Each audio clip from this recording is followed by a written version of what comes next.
So what's up mga ka-idol, nandito tayo ngayon. Siyempre kasama ang aking kaibigan si paring Albert. So guys, pupunta kami ng The Bell at Intramuros, Manila. Yun no, nakablog mo naman eh. Ilang malaki? Yung isang malaki, pwede na yun, pagkila.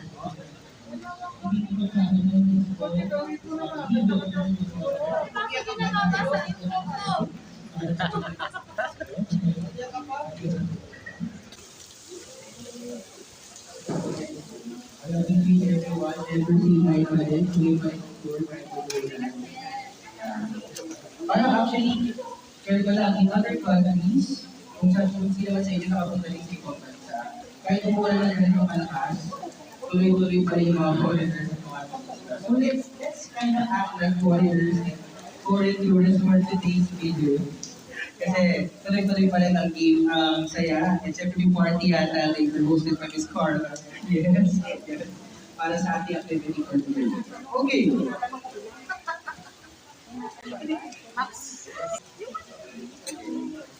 Okay, lahat na po ba nandito? Hello? Hi! Hello! Parang bata eh. Anyway, again, welcome to this area of Plaza Santiago Complex. Again, this part is the Casa Manila area. And then sa taas, it's being used again as a lifestyle museum, talking about kumbaga how Filipinos, especially the higher ups in the society, actually lived life before. So again, maybe some of you have actually visited the Casa Manila museum upstairs, but right now, of course, it's already closed kasi may iba naman tayong bibisitahin dito si Casa Manila. Maybe babalikan natin to. Anyway, in this area, okay, ano ba gusto nyo marinig na kwento? Again, sinabi ko sa inyo, hindi to original na structure. Dati may mga series of houses dito, again, one of which I own by this guy. Yan, Antonio Gisbert House. Ito, let me show you. Ayan, si Kuya. Can you say hi to Kuya Orlando? Hi, Orlando! Ayan, kasama natin siya for today's activity. Ito dati yung located dito sa area ng Plaza Santiago Complex with Dr. Gisbert House. So, dati, ang nakikita daw ng mga taong nakakakita ng something paranormal in this area. Some of them, meron daw bloody na woman. May dala na siyang baby, tapos running for her life. Sa area na ito. And some of them, sa taas naman daw, again, it features many furnitures. So some of those furnitures, sabi nila, ay gumagalaw daw ng tabi. And actually, dun sa area naman na yun, have you heard of Barbara's restaurant? Medyo malayo tayo ngayon kasi medyo tayo kwento tayo sa kanila. Kasi meron daw piano, yung piano doon, lahat tayo, tumutugtog siya. And actually, si Benjamin yung nag-intro sa atin kanina. Sabi siya nakalinig ko. Nung tumutugtog na piano na yun at night. Kaya actually, medyo malayo tayo pero kasi ayaw pa din naman kwento yung kwento na. Pero anyway, I'm saying that story to every one of you guys. And then, there's just one guy na dito daw lagi nakikita na naglalakad in this area. And sabi niya, it's a tall European man na meron siyang hat na mataas. And then, people are wondering, sino yung naglalakad na yun? Maybe we can somehow point that out to this guy who actually used to have a house here in this area, si Dr. Antonio Gisbert. Again, to those of you na hindi masyado nakalinig, si Dr. Antonio Gisbert, he's actually the first neurosurgeon in the Philippines. First neurosurgeon sa brain, yun yung expertise niya. And then yun yung bahay niya dito sa area.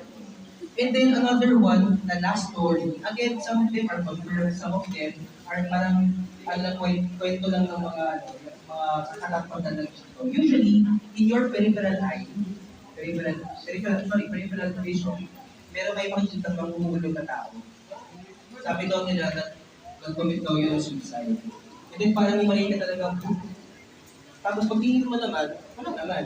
Pero usually sa mga tao, peripheral vision, meron talagang makikita na may nauulong daw. And medyo kasi yun yung questionable. Kasi this structure is 3 stories high, but typically take a look at this house, usually 2 stories high na siya. So paano mo mapapalit na talaga 3 stories high talaga, hindi ba 2 stories high na dati yung mga bahay natin? But in any case, sabi nila, yung nga nakita nila sa peripheral vision nila. nila, may nakukulong na tao as if committing suicide. And then, may marinig ka pa talaga pero parang as if talaga nahulog siya sa puno. Okay? So, yun.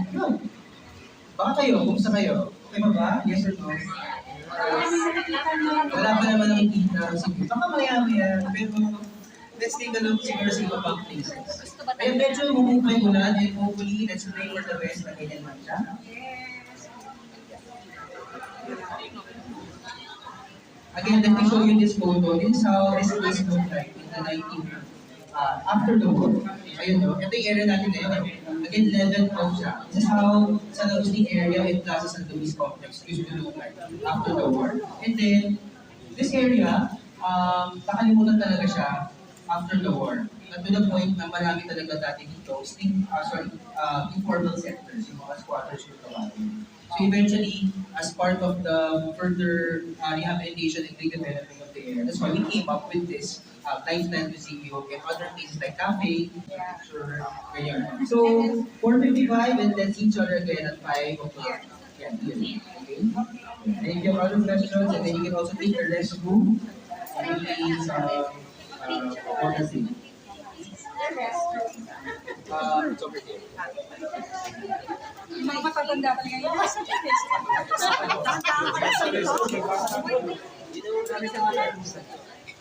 Mama Joy. Mama Joy, doon ka, Mama Joy.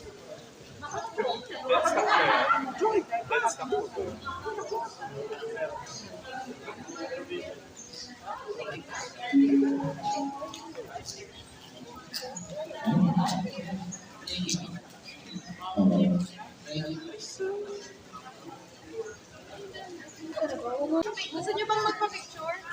Boss lang.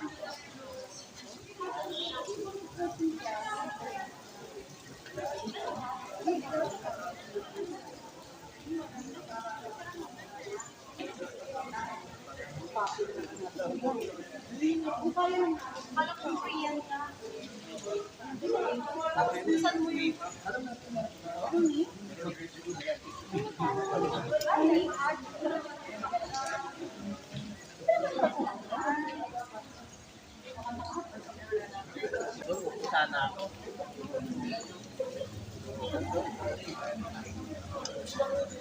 So, ayan guys, lalabas kami.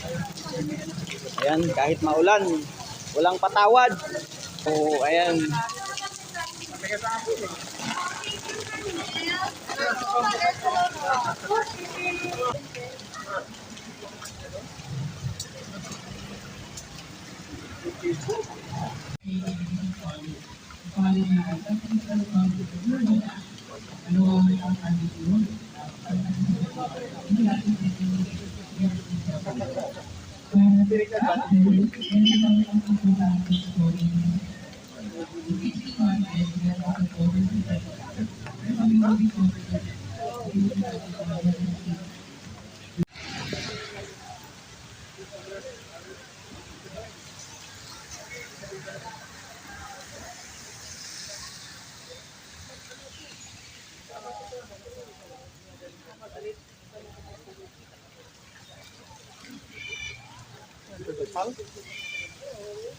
So ayan guys, umiikot kami ngayon. Yung mga naglalakad na yan yung mga kasama ko.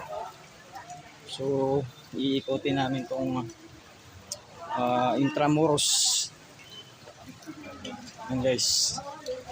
So malaki pala dito sa loob guys. Maluwag. Ayan. Kala ko maliit lang to pero yun pala, napakalaki. So ito may San Juan de Litran. So ito yata yung Litran guys. So yun guys, nandito na kami sa Lyceum daw. Lyceum. Saan ma'am? Ito? Yun, ito ang Lyceum. So ayan guys, nandito kami sa Lyceum of the Philippines. So dito kami sa kabila papasok. So ayan guys, dito kami sa pangalan nito. Ayan, Huerta del Parian and Redio Evelyn Del Parian. So, yan, papasok tayo sa loob guys.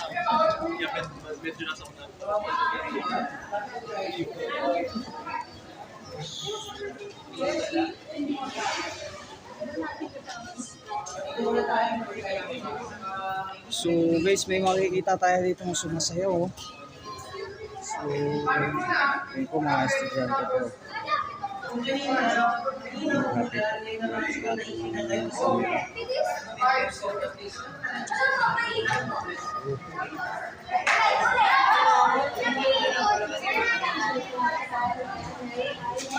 Kasi iba na yung and then kung structure nito, when that structure or that one goes hospital. Okay, so one that goes hospital. It's actually the oldest existing hospital in the country. Even the location sa mga Diyos ay lahat. Currently, ang mga Diyos ay mostly or in the religion ay sa name sa before, ano yung kayo okay, I see you making a video, but sa mga Diyos, even though okay, so ngayon, nandito tayo sa police order. Pwede lang natin na. Pwede lang natin na. So, diba tayo sa order.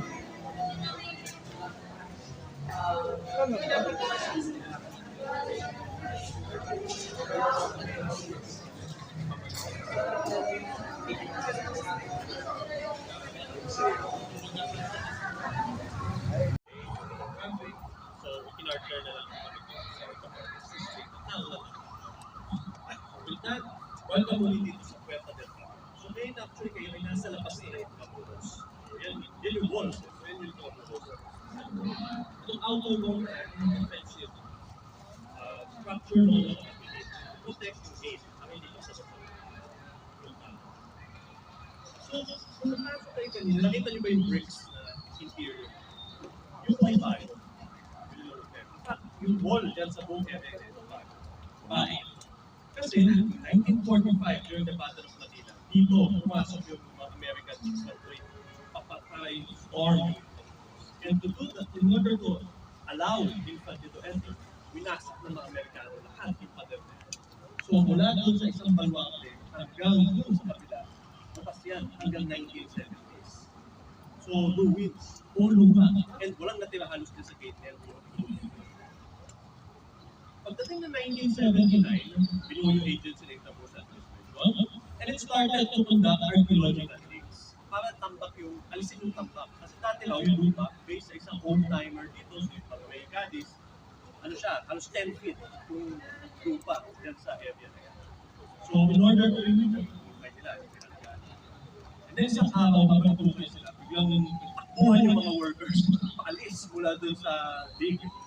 Nagtaka yung supervisor. So, sinili nila, and around this area, nakita lang ng mga puto, and they have apparently stumbled upon a mass grave. So, dyan sa area pictures actually yan. Nasaan siya nakatayo. So, dito natin unang naka-uncover this mass grave containing 40 bodies of Japanese soldiers. So, nakilala nila sila as Japanese soldiers. Helmets, arms, boots, gloves, kasama sa items nila. And as they continue digging sa mga books, di ba meron kasi yung spot dyan sa labas? Beer garden. Beer garden. Yung sa mass grave ko, sa ilalim nun, yung mismo yung mass grave. And based on photographs, probably may mga ilan pa. You don't know kasi napatuloy na lang. And gano'ng kalalim na yung mass grave. Depende. Minsan, 15 feet. So, hindi enough kapag nagkukay ka na kaya. Actually, 2 feet. So, yung part na lang yun, of course, ngayon, 2010. In order for us to understand bakit ito So guys, nandito na kami sa Port Santiago. Papasok kami sa loob. Evening. So ito guys, papasok kami dito.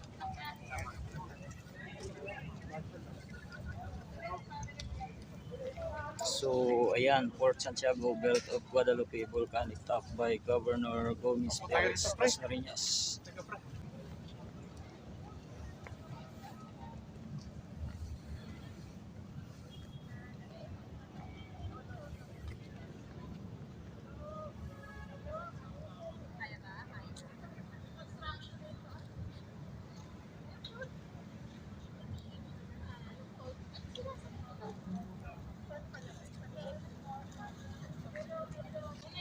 So guys, ang ganda dito guys, oh. Yeah. Ganda.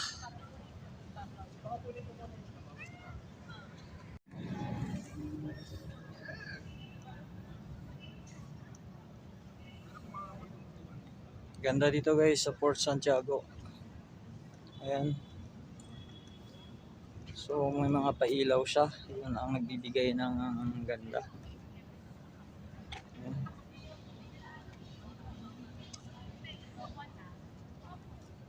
Wow. Amazing. Amazing place.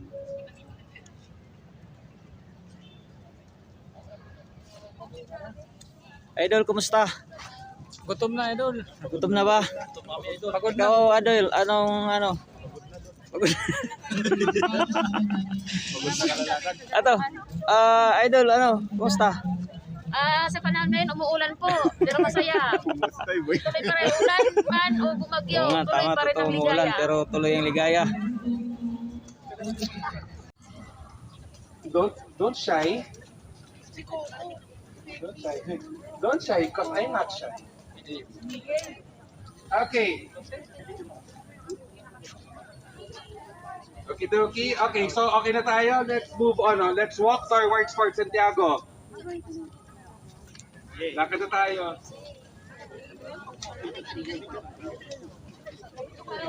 Kuya Ben, pasama kami sa vlog. Oo naman, sir. Ay naman sa vlog, sir. Yeah. Hi, Ma'am Ben. Hello, ma'am. Wala na yung kinakanayan. Nainitan na Yeah, so Fort Santiago was the old palace of the last king of the Kingdom of Manila, Ra Sulaiman. As you can see, is mural in... hindi na pala kita kasi madilim na. But nandiyan sa kanan yung... Right, and so the Fort Santiago was, again, the palace of Ra Sulaiman, and that was the first of the kingdom where the Spaniards started to invade into. You know kung bakit meron tayong bagong bayan? It was because kinuha ng mga Kastila ang lumang bayan ng mga Tagalog, which is this area. De Matamoro, or Santiago de Matamoro, which is the patron saint of Spain during that time. Let's turn left, everyone. Let's head towards American Barracks.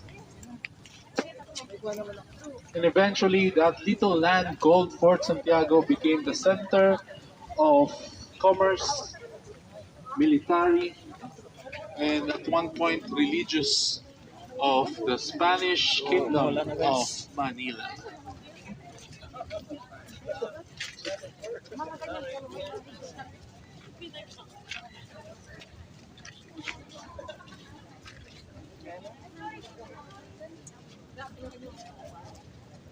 Okay.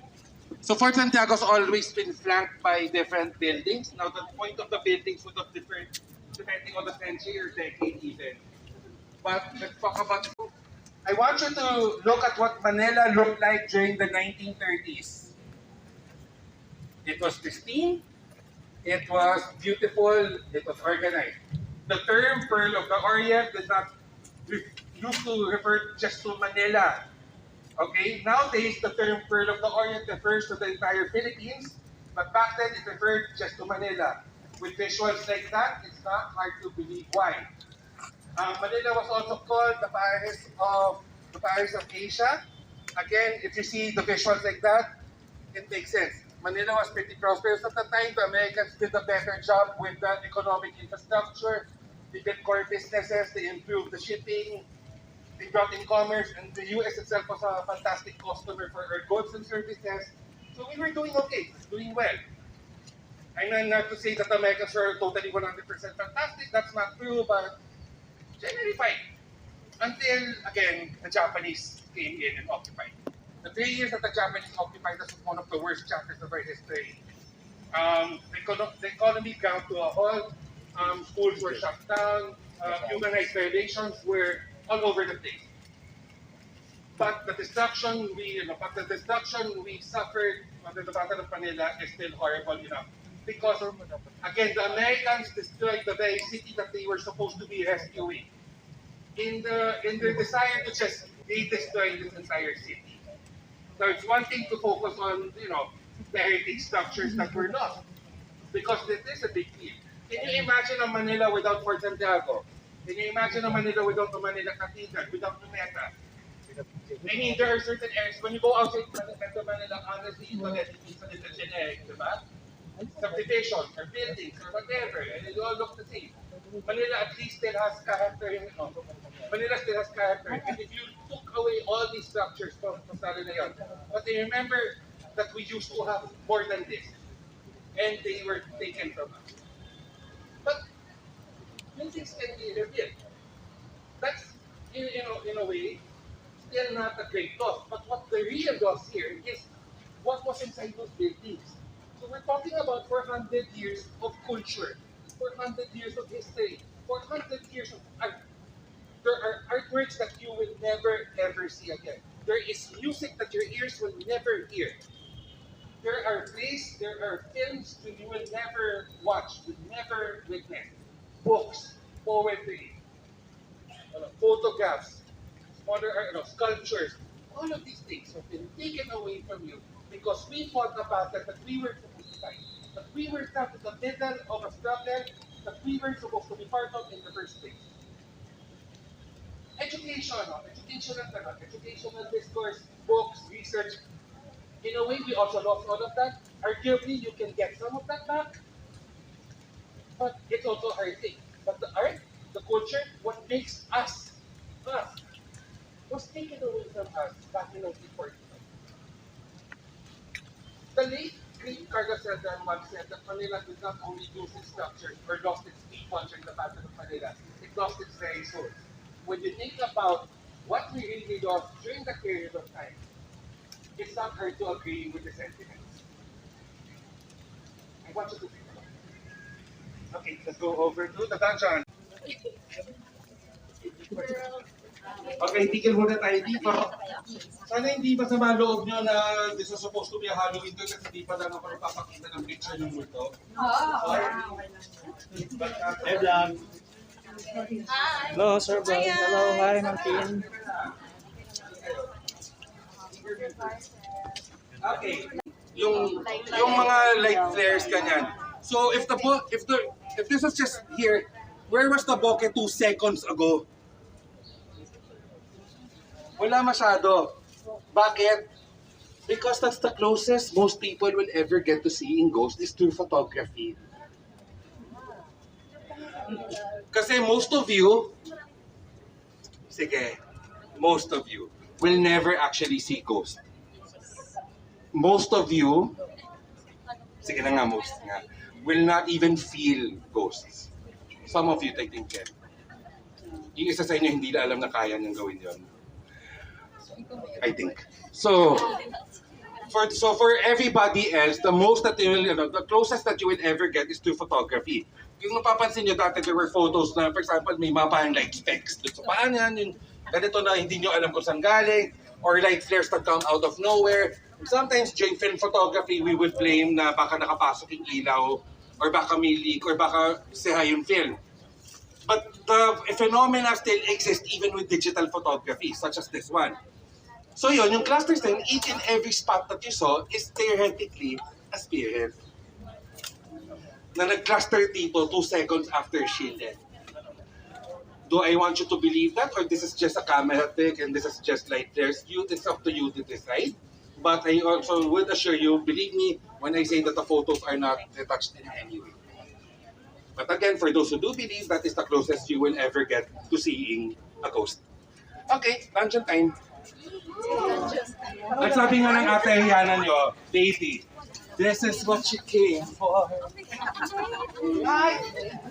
Right, So ito yung loob guys ng Port Santiago. So ayan, nandun pa yung mga ibang kasama. So guys, lahat yan mga kasama namin sa company tour here in Intramuros, Manila.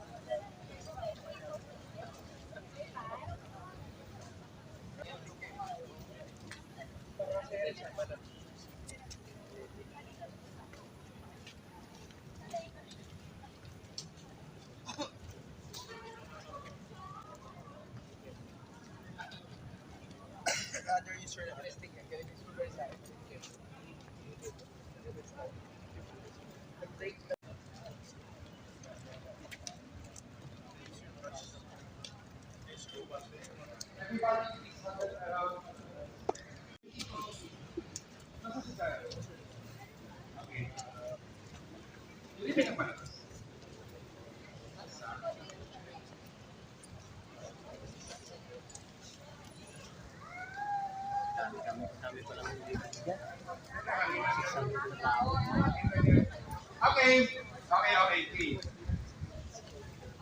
So the dungeon was first built during the Spanish period in it was the same in 1800 because it was supposed to serve as a site for ammunition and supplies. The problem is because this is close to the Pasig River and adobe is people one, you learn the lessons that history has to teach us in order for us not to repeat it.